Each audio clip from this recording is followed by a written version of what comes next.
Hola, ¿qué tal, Liceña? Qué gusto saludarle a la audiencia de Radio Pichincha. Por supuesto, nos siguen a través de las redes sociales a nivel nacional e internacional. Gracias por los saludos, gracias por los mensajes y por esta cobertura que la hemos planteado para que nuestra audiencia esté bien informada, para que no tenga mediaciones que ya sabemos desde dónde vienen. Estamos con el prefecto de la provincia de La Suay, Juan J. Lloret. Qué gusto, J, verte. ¿Cómo estás? Gracias, Rolando. Oye, Cuenca nos recibió esta mañana con lluvia. ¿Qué ha pasado? Ya mismo se despeja.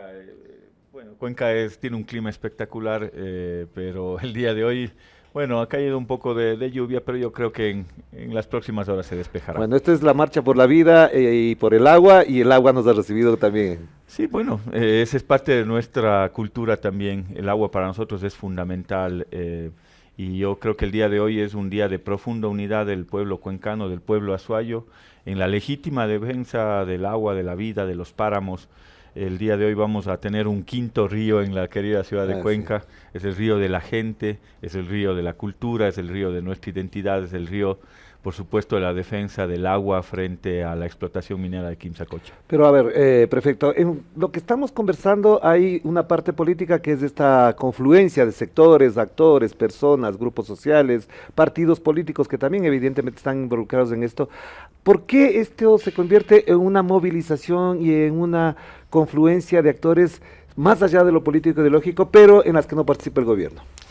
Bueno, fíjense, el tema de la defensa del agua tiene una larga data y creo que va inclusive hace muchos siglos atrás. Es más, si ustedes se fijan, nuestra cultura cañari, nuestros ancestros, los incas inclusive, que forjaron esta tierra, precisamente se asentaron en una zona en donde confluyen cuatro ríos, cuatro majestuosos ríos. Claro. Aquí decidieron fundar la parte norte del imperio Inca, y antes de eso teníamos el imperio, parte de los cañaris, que fueron los que poblaron esta zona. Y no escogieron cualquier sitio, no escogieron cualquier lugar al azar, no, escogieron una zona estratégica que se llamaba Guapondeli en la época de los cañaris, y Tumipamba, Tomebamba en la época de los incas. Y precisamente está bañada por cuatro majestuosos ríos, está junto al páramo del Parque Nacional El Cajas, junto al páramo de Quimsacocha, y lo que se hace el día de hoy es unir todas esas voluntades del pueblo azuayo. Aquí no hay banderas políticas, esta es una lucha social, ciudadana, esta es una lucha de diferentes sectores colectivos, de las juntas de riego, juntas de agua, sindicatos, gremios, universidades, gobiernos locales, gobiernos subnacionales, frente a la defensa legítima del agua, de la vida, de los páramos, porque para nosotros el agua es lo más valioso que tenemos. Aquí tenemos la posibilidad de poder no solo disfrutar de ese paisaje de cuatro ríos, sino también de poder aprovechar el recurso hídrico para el riego, para el consumo humano, para diferentes actividades que coexisten a diferencia de otras ciudades o provincias en el país, de manera armoniosa, y eso quizás es lo que no se entiende desde determinados estamentos gubernamentales. Hay que decirles con claridad que para nosotros el agua es fundamental en nuestra esencia, en nuestra forma de ver la vida, y quizás eso es lo que no se entiende desde algunas otras estructuras. Pero entonces, ¿cómo se entiende la postura del gobierno? Porque emite una licencia para la explotación minera, después se desdice, y la semana anterior, hace poquísimos días nada más, les traslada a la prefectura de La Suay como a la alcaldía de Cuenca la responsabilidad de emitir informes técnicos que, si no están bien sustentados, podrían traer consecuencias, decía el presidente. Miren, vamos por partes. Primero, la emisión de una licencia ambiental, que yo creo que tiene una serie de errores, por no decirlo menos. Se emite una licencia ambiental, primero desconociendo una orden judicial. Antes de emitir la licencia ambiental, este tema pasó por una serie de medidas cautelares. Lo primero que debía haber hecho el gobierno nacional es entregarle todos los documentos al juez para ver si se han cumplido o no se han cumplido con las acciones y con las medidas que se planteaban en el juez. Eso no hicieron. Directamente emitieron una licencia ambiental, violentando precisamente una orden judicial, pero sobre todo violentando una serie de procesos. Hay unas consultas que dispuso el juez, la consulta ambiental, la consulta libre, voluntaria, que se debía haber llevado adelante en diferentes en las diferentes comunidades que tenían, digamos, que habían puesto las acciones de protección, pero sobre todo en la zona de influencia del proyecto. Eso no ocurrió. Entonces hay unos intereses de la minera de poder torcer la ley. Y yo creo que ahí hay que sumar todos los esfuerzos desde todos los actores y todos los sectores, sobre todo los gobiernos locales, que ya hemos emitido una serie de informes, y de ser el caso, nosotros no le sacamos el cuerpo a este tema. Nosotros vamos a seguir defendiendo el agua, la vida, los páramos y Quimsacocha, y no le vamos a sacar el cuerpo. Y si es que hay que fortalecer los informes, con el mayor de los gustos lo hacemos, porque aquí se sumará la academia, los investigadores y todo lo que se necesite para demostrar y poner en evidencia que hay un peligro enorme en el momento en el cual se toque Quimsacocha. Pero, a ver, perfecto. Lo que está implícito en esta declaración que hace el presidente de la República es que vendrán acciones de la minera en el arbitraje internacional y que las consecuencias ya no las va a pagar el gobierno, sino la prefectura y la alcaldía. De llegar a este nivel, ¿cuál sería la reacción de ustedes o cómo se preparan para aquello? Miren, primero hay que hacer una revisión jurídica de este tema. No es así como se lo plantea. El artículo 261 de la Constitución establece que las competencias exclusivas para el manejo de los sectores estratégicos, hidrocarburos y minería está en el gobierno central. O sea, ahí la Constitución es muy clara. Y si es que vamos también con lo que establece el artículo 166 del Código Orgánico del Ambiente, le da la facultad exclusiva, escúchenme bien, exclusiva al Ministerio del Ambiente para seguir los trámites administrativos frente a las explotaciones mineras y frente a los sectores estratégicos. Entonces, eso de tratar de echar la pelotita a los gobiernos subnacionales no es lo correcto en términos jurídicos. Cuando existe una mediación, un arbitraje en los tribunales internacionales, lo que se hace es practicar una defensa desde el gobierno central, es decir, desde el Estado. La defensa es al Estado. Pero nosotros no le sacamos el cuerpo, Orlando. Nosotros no le sacamos el cuerpo a este tema. Y aquí encontrarán unos gobiernos subnacionales unidos, un municipio unido, una prefectura unida, frente a la defensa legítima del agua, de la vida y de los páramos. Nosotros hemos puesto informes, inclusive antes de que se exponga ese comunicado. Le hemos puesto como antecedentes a la ministra los informes técnicos que tenemos tanto de TAPA, de BRGM, una serie de informes que se han venido realizando a lo largo del tiempo de la propia academia, en el cual da cuenta de la incompatibilidad de poder realizar minería en zonas de recarga hídrica y de páramo como Quimsacocha. Pero es más, también le hemos evidenciado al propio Ministerio del Ambiente que esa emisión de la licencia ambiental tiene una serie de irregularidades. Por ejemplo, ¿cómo se explican ustedes que los técnicos, cuando el juez dispone que se hagan unos informes entre TAPA y el Ministerio del Ambiente, los técnicos locales del Ministerio del Ambiente emiten un informe? Ese informe es muy parecido y concordante con lo que dice TAPA. Y en ese informe dice que no es compatible la minería en esa zona de recarga hídrica. Lo mandan a Quito y resulta que en Quito ese informe es forjado, cambiado, lo mandan al nivel central, digamos, lo mandan al gobierno nacional, al Ministerio del Ambiente, lo cambian y eso da pie a la licencia ambiental.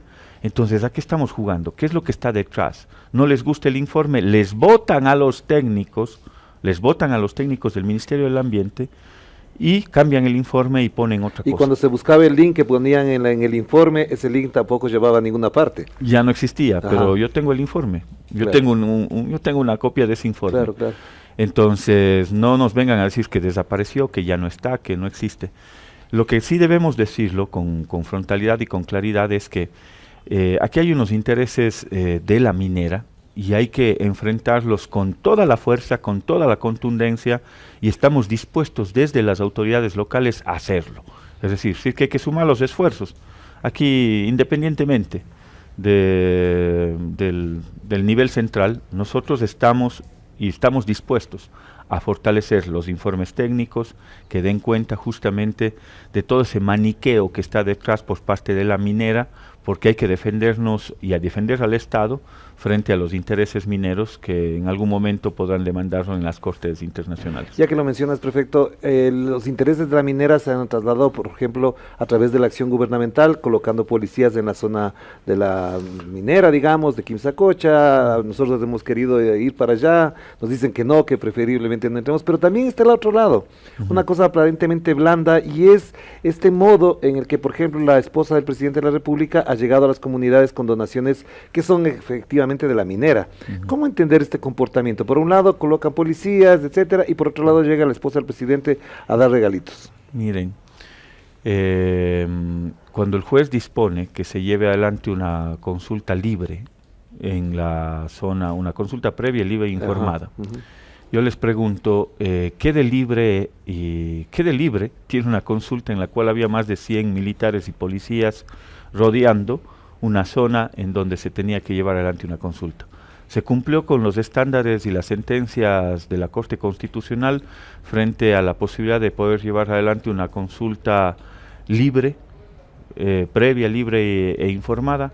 Yo creo que no. Si ustedes revisan la sentencia de la Corte Constitucional frente a poder llevar adelante una consulta previa, libre e informada, se van a dar cuenta que no se cumplen con los estándares mínimos que demanda justamente esa sentencia de la Corte Constitucional. Entonces ahí hay una primera argumento inclusive para poder bajar esa licencia ambiental, porque no se ha cumplido con la disposición del juez y tampoco se ha cumplido con los estándares mínimos que están establecidos en la sentencia de la propia Corte Constitucional frente a este tipo de consultas. Y bueno, lo otro, yo creo que ahí los que tienen que responder frente a lo que hayan recibido de los intereses de la minera, precisamente son las autoridades gubernamentales, de dónde vinieron esos recursos, qué es lo que se hizo con esos recursos, a quién entregaron esos recursos. Creo que esa es una pregunta que deberían responder a las autoridades gubernamentales o quienes hayan recibido dinero de esta minera canadiense, ¿no? Claro, pero en función de esto también hay otro elemento, siendo ex legislador, en la asamblea ha habido asambleístas azuayos que han impedido la fiscalización. ¿De qué manera el comportamiento del bloque oficialista en calidad de ex legislador impide, por ejemplo, un mejor tratamiento, un mejor abordamiento, para que incluso en caso de que el gobierno tenga elementos, argumentos, los pueda exponer y también los que desde Cuenca y Azuay están planteando también puedan dialogar abiertamente? Quizás esa es una muy buena pregunta, Orlando, porque en la Asamblea Nacional, ¿qué es lo que le caracteriza a una asamblea, a un parlamento? Es el debate, pues. Si no, ¿para qué llevas a un parlamento? Para debatir, para discutir, para confrontar las ideas. Pero en el momento en el cual se trata o se intenta de bloquear esa confrontación de ideas, ese debate, yo creo que le están haciendo el juego a los intereses de la minera. Y con claridad hay que decirlo, ¿no? Yo lamento mucho que una bancada, la bancada de gobierno, haya calculado los votos, y ahí están todos los asambleístas, y qué pena decirlo, los asambleístas de la SUAY, calculando los votos para que no pase una resolución, cuando más bien al contrario, es ser una oportunidad para que desde el Estado central, desde el gobierno central, se pueda aclarar todas las dudas que existen frente a la licencia ambiental. Si esto estaba bien hecho y tenían, digamos, todos los argumentos consolidados y sólidos para poder defender una licencia ambiental, ¿qué mejor forma de hacerlo que en el Parlamento? Tener a una ministra de Ambiente dando cuentas justamente de la actuación de su ministerio frente al otorgamiento de una licencia ambiental, yo creo que no le hacía daño. Al contrario, fortalecía los procesos si es que hubiesen tenido, digamos, la razón. Entonces, a mí me parece que el pueblo cuencano y el pueblo azuayo les ha juzgado a los asambleístas, sobre todo oficialistas, con mucha dureza, pero es lo mínimo que se podría esperar frente a esos cálculos políticos. Los cálculos políticos al final del día terminan, digamos, desgastando las imágenes de aquellos actores políticos que están en ese cálculo, contando y votando al último para tratar de zafarse un poquito y que la ciudad, para poder estar en los dos bandos. Ya. Y créanme que eso de estar en los dos bandos no necesariamente tiene, digamos, una valoración positiva frente a la ciudadanía. Claro. Prefecto, ¿cuál es la política pública de la prefectura en el campo del ambiente para que este tipo de elementos que están en el debate dentro de la provincia, dentro de las parroquias, tengan una conducción, tengan un lineamiento desde la prefectura? ¿Cuál es entonces la política pública en el campo del ambiente? Esa es también una buena pregunta, Orlando. ¿Por qué? Porque la prefectura de la SUAY tiene sus responsabilidades, sus competencias medioambientales. Así es, ajá. Pero aparte nosotros tenemos una visión de desarrollo sostenible. Todas las actividades que realiza esta prefectura son actividades con una visión de sostenibilidad. Esta es una prefectura verde y sostenible, así lo hemos identificado, en todos los ámbitos. Y empecemos desde una ordenanza, porque la política pública tiene que estar establecida a través de marcos normativos. Entonces, más allá de las leyes de la República, la Constitución, las leyes, nosotros tenemos una ordenanza que regula el sistema de calidad ambiental de la provincia. Es un gran paraguas, y en ese gran paraguas estamos trabajando en 3 ordenanzas para dejarlo para el futuro, porque nada de eso existía lamentablemente en la prefectura de la SUAY. Nosotros hemos ordenado justamente ese marco normativo. Entonces, dentro de ese sistema de calidad ambiental o de ese sistema de gestión ambiental, tenemos 3 ordenanzas que se desprenden. La ordenanza de calidad ambiental para conservar lo que nos queda, todas las zonas de páramos, chaparros, zonas de recarga hídrica, ¿cómo conservo? Ajá. Lo segundo, ¿cómo restauro? Es la segunda ordenanza. ¿Cómo logramos restaurar esos ecosistemas que se han deteriorado a lo largo del tiempo por diferentes acciones humanas, antrópicas y demás? Y el tercero es cómo nos adaptamos a lo que ya no puedo cambiar, cómo nos adaptamos al cambio climático. Entonces la política pública parte de este gran paraguas de un sistema de gestión ambiental, 3 ordenanzas: calidad ambiental, restauración, y tenemos la adaptación al cambio climático. Y planes, programas y proyectos, y en eso sí hemos avanzado muchísimo. Nosotros tenemos, por ejemplo, un plan de restauración en las zonas altas, zonas de humedales, que estaban deteriorados por el cambio climático y por diferentes factores. Hoy llevamos adelante más de 6 lagunas, estamos restaurando y trabajando en las zonas de recarga hídrica. Tenemos otro proyecto que es un proyecto de reforestación. Llevamos sembrados más de 670,000 árboles en tan solo 2 años. Y hemos conformado la red de viveros pública más grande del país. Son 26 viveros que tenemos en la provincia de la SUAY en diferentes pisos climáticos, con especies nativas, especies productivas, recuperar ese capulí, ese nogal, recuperar esos saucos y otros tipos de plantas que van a reforestar justamente las zonas. Y que además son originarias de acá, ¿no? En algunos casos. Sí, por supuesto. Ajá. Es restaurar los humedales, es restaurar las zonas de recarga hídrica. En la ordenanza de conservación vamos a ser muy fuertes y muy rigurosos para evitar la ampliación de la frontera agrícola. De lo que se trata es de incluso aprovechar la tecnología, tener una foto satelital de cómo se encuentra la provincia de la SUAY a nivel de páramos, a nivel de chaparros, y cualquier acción, una vez que se legisle sobre esos páramos, esos chaparros, tiene que ser restaurada y sancionada. Ajá. Es decir, si es que amplías tu frontera agrícola, si es que abres un camino hacia los páramos, si abres un camino hacia los chaparros, eso se comparará con la foto satelital y podremos establecer las sanciones correspondientes y las medidas de restauración y de reparación. Claro. Y por supuesto la adaptación al cambio climático es lo que ya no puedes cambiar. Pero, prefecto, sobre esto, la pregunta que le hacía es porque en las conversaciones que hemos tenido desde el día de ayer con algunos actores, ecologistas, ambientalistas, e incluso autoridades también de acá, lo que se percibe es que efectivamente aquí hay una política muy avanzada, de trabajo, de planificación, pero eso se tiene que coordinar con el gobierno. ¿Se han roto los canales de coordinación? ¿Hasta dónde esto se perturba, para decirlo de alguna manera, con esta postura del gobierno?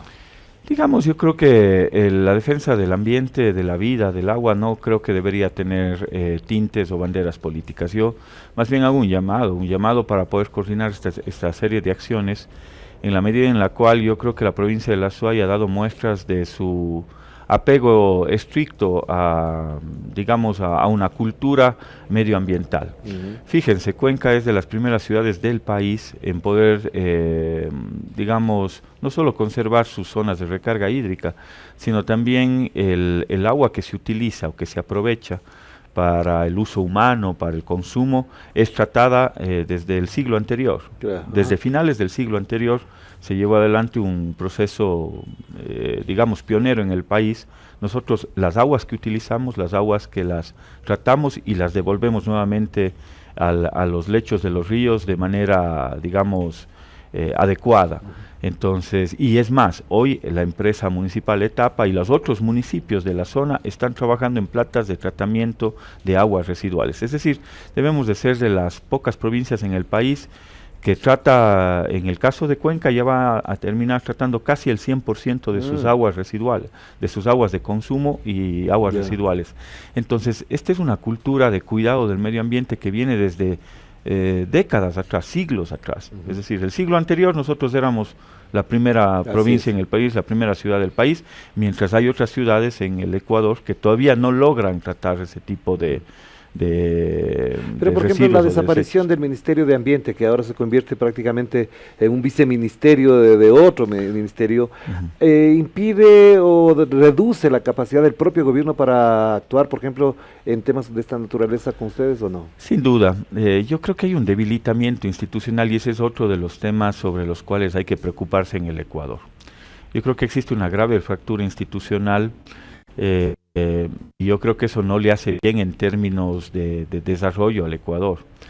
Una grave fractura institucional significa no tener capacidades del Estado para hacerle frente incluso a temas tan sensibles como la minería. Habrá algunos lugares en donde se puede hacer minería, en los páramos no, pero ¿quién controla esas actividades? No, cuando eliminas el Ministerio del Ambiente, cuando eliminas el Ministerio del Agua, cuando eliminas el Ministerio de Minería, cuando eliminas la Agencia de Regulación y Control Minero, prácticamente estás debilitando las capacidades estatales frente al control que debería existir, ya sea minería legal, mucho más aún si es que es minería ilegal. Y esa es una de las problemáticas que tiene la SUAY, porque no solo es Quimsacocha, hay algunas zonas de recarga hídrica y algunas digamos, algunos ríos que están siendo contaminados frente a la minería ilegal, que es el peor de los mundos, y en el cual se debería actuar como Estado, de una manera fuerte, contundente. Se debería, y yo les he planteado en los consejos provinciales de seguridad, que se declaren zonas de seguridad nacional en algunas áreas en donde hay presencia de minería ilegal. Por ejemplo, la cuenca alta del río Santa Bárbara, en la zona, en el cantón Sixic, por ejemplo, o en la zona de Nabón, o en la zona de Santa Isabel, o de San Fernando. Entonces, porque ese es el peor de los mundos. La minería ilegal no solo que te deja los pasivos ambientales al Estado, sino que no tributa, no paga. Entonces, hay que combatirla con toda la fuerza. Y con todo lo que implica además la minería ilegal en el campo de la inseguridad. Todo el tráfico de personas, lavado de activos. Claro. Fíjense, Ponce Enríquez es un mal ejemplo de lo que se ha dejado pasar a través de la minería ilegal. A tan solo, no sé, 3, 4 cuadras del Parque Central está el río Guanache, donde el Estado ya no tiene el más mínimo control de absolutamente nada. Esa zona debería ser declarada zona de seguridad nacional, control de Fuerzas Armadas, declaratorias de utilidad pública de algunos espacios para poder tener un control estatal frente al desarrollo de la minería ilegal, digamos. Esas son acciones fuertes, contundentes, que dan muestra del control efectivo del Estado frente al desarrollo de ese tipo de actividades, ¿no? No quiero dejar de tocar un tema que es muy importante porque en la coyuntura actual ha habido expresiones, manifestaciones, comunicados, y salió un comunicado del CONGOPE, que no necesariamente refleja la postura de todos los prefectos del Ecuador, porque tanto la prefecta de Pichincha, Paola Pavón, tanto como el prefecto de la SUAY, J. Lloret, se han manifestado sobre eso. ¿Cómo entender esa postura del CONGOPE cuando es un espacio de confluencia, de conversación, de toma de decisiones, incluso en algunos casos por mayoría y otras por consenso, que sale un comunicado prácticamente alineado en la política del gobierno? Miren, justamente yo creo que hay que consensuar previamente ese tipo de comunicados. Cuando son estamentos en donde confluyen diferentes vertientes políticas, lo mínimo que se espera es que esos tipos de comunicados, ese tipo de alineamientos o de posiciones pasen por lo menos por la aprobación de todos los miembros, ¿no? Porque si no, caso contrario, no existe una verdadera representatividad en este tipo de estamentos. Yo puedo entender que ese comunicado del CONGOPE obedeció quizás a la resolución del comité ejecutivo del CONGOPE, pero debería haberlo colocado como comité ejecutivo del CONGOPE y no hubiésemos tenido, digamos, una serie de discrepancias al interior de un órgano colegiado, que los órganos colegiados tienen la capacidad de poder representar al gremio, a todos. Habrán puntos en donde podamos coincidir el 100% y habrán otros puntos en donde no se puede coincidir el 100% de sus miembros, y ahí hay que hacer esa diferenciación. Yo creo que esa es parte de digamos, de la rigurosidad que debería tener un órgano colegiado como el CONGOPE, el AME, CONAGOPARE y otros tipos de organismos que representan la posición o la postura de diferentes niveles de gobierno en el Ecuador. La última pregunta entonces, prefecto. Después de hoy, ¿qué pasa en Cuenca? ¿Qué pasa en el Azuay? La manifestación se prevé que sea multitudinaria, que la gente además ha acogido con alegría, hay músicos, hay artistas, hay cantantes que van a participar, jóvenes, estudiantes que también. Después de esto, ¿qué puede ocurrir? Es decir, se acaba la marcha y ¿en qué queda todo este debate alrededor de este tema? Bueno, no, esto tiene que continuar hasta la revocatoria de la licencia ambiental. Yo creo que esta es una lucha que el pueblo azuayo, el pueblo cuencano lo ha unido, es decir, me gustó una frase que decía ayer el alcalde: aquí el agua es más popular que el dólar en la provincia de La Azuay, en la ciudad de Cuenca. Y me parece que es interesante, porque lo que ha hecho el agua es unirnos, es ser ese factor de unidad a raíz de la defensa legítima del agua. Y yo creo que la lucha continúa hasta que se pueda revocar las licencias ambientales. Insisto, acá no le sacamos el cuerpo.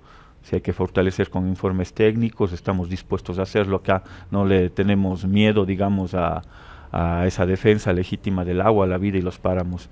Y creo que hay un común acuerdo entre las autoridades locales para poder defender lo más valioso que tenemos en el Azuay, que es nuestros páramos, el agua y Quimsacocha. Ya, pero perfecto. Yo la pregunta que también llevaba hacia otro camino, que tiene que ver con que la gestión que realizan los gobiernos locales, los GATS en realidad, se hacen con recursos, y uno de los problemas que tienen ahorita los municipios, las parroquias, las prefecturas, es que del gobierno no se traslada. Había algunas cifras, se han actualizado. ¿Cuánto les deben a la presente fecha? Miren, son cerca de 16 millones de dólares a la prefectura de La Azuay. Creo que a nivel nacional superaban los 600 millones de dólares.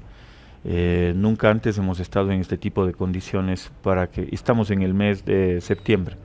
En realidad la ejecución presupuestaria y la programación presupuestaria no se ha podido llevar adelante justamente por esta serie de dificultades que hemos encontrado en el camino. De los cerca de 35 millones de dólares que recibe la prefectura del modelo de equidad territorial, que son recursos de los azuayos, lo que hace el Ministerio de Economía y Finanzas es ser un recaudador de ese dinero, pero tiene que trasladarlo a los diferentes niveles de gobierno, y eso no ha sucedido. De los 34, 35 millones de dólares del modelo de equidad territorial, nos deben 16. Estamos en el mes de septiembre. Entonces, creo que eso nos pone en una complicación enorme frente a las demandas legítimas que tiene el pueblo azuayo, frente a las obras que se paralizan y están paralizadas. Debo admitirlo, tengo un gran porcentaje de obras paralizadas, con trabajos que lo estamos haciendo con capacidad operativa propia, hasta que se inyecte la liquidez necesaria y poder retomar las obras que tenemos en el Azuay. Y detrás de esas obras está el empleo, está la generación de mano de obra y de una serie de estructuras que se mueven alrededor de la obra pública local. Y además la planificación con los demás actores sociales y económicos. Pero de todas maneras, este tema particularmente, quiero extender solamente 2 minutos en este asunto. El tema de los recursos está discutiéndose hace algún tiempo. Y al mismo tiempo, por ejemplo, salió una propuesta del Partido Social Cristiano para que este tema se traslade a una consulta popular, de que sea de transmisión directa de los recursos. ¿Es posible activar una discusión para llegar a una decisión de esa naturaleza, bien sea por consulta, bien sea a través de la Asamblea, para que no sea el Ministerio arbitrariamente o desde su perspectiva muy particular la que traslade los recursos? Quizás ahí queremos verlos a todos los asambleístas de las diferentes provincias del país, defendiendo justamente esa autonomía que tenemos a nivel local, a nivel constitucional, y sobre todo defendiendo los recursos que no son del gobierno central, que son del gobierno de los gobiernos subnacionales. Así es, ajá. Entonces, entiendo que hay una ley que ya pasó el veto de un año por parte del Ejecutivo y se puede volver a tratar. En ese marco normativo se establece la obligatoriedad de las transferencias, como manda la Constitución, las leyes, la República del Ecuador. Las transferencias tienen que ser inmediatas, predecibles, automáticas, y eso es lo que debería pasar en un país en donde se reconoce la autonomía de los diferentes niveles de gobiernos subnacionales. Entonces, más bien, ahí está el llamado y la convocatoria a los diferentes asambleístas de las diferentes bancadas que defiendan a los territorios, que defiendan a sus provincias y que no saquen el cuerpo frente a la autonomía, frente a la autonomía que tenemos los gobiernos locales y a una distribución automática de los recursos estatales que son de los ecuatorianos, son de los azuayos que tributamos y que esos recursos tienen que regresar a la Azuay y a Cuenca, ¿no? Claro que sí. Gracias, Jota. Gracias. Estar aquí, estar en tu casa, estar con este ambiente, estar con agüita.